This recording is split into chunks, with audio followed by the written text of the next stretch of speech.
Bir neçə gün əvvəl sosial şəbəkələrdə müğənni Şəbnəm Tovuzlunun Gürcüstanın Qardabani rayonunun Soğanlı kəndində keçirilən toy mərasimində dollar yağışına tutulması ilə bağlı görüntülər yayılıb.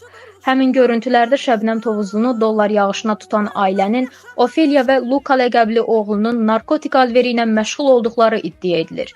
Gürcüstan Daxili İşlər Nazirliyinin keçirdiyi əməliyyat nəticəsində adı çəkilən ailə saxlanılıb. BTV-nin əldə etdiyi məlumata əsasən ailəyə yaxın bir mənbə bildirib.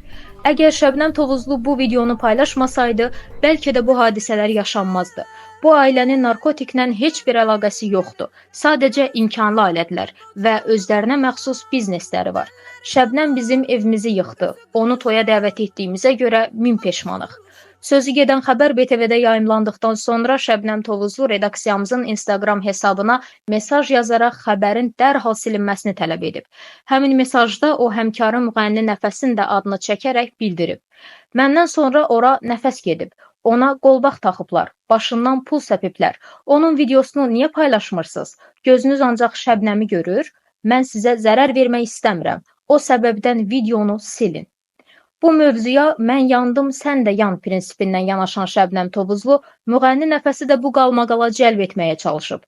Bir mətbuat orqanını hədələyərək xəbər sildirməyə cəhd göstərmək, görəsən incəsənət və mədəniyyət nümayəndəsinə yaraşarmı? Cavabı isə ictimaiyyətin və izləyicilərin ixtiyarına buraxırıq.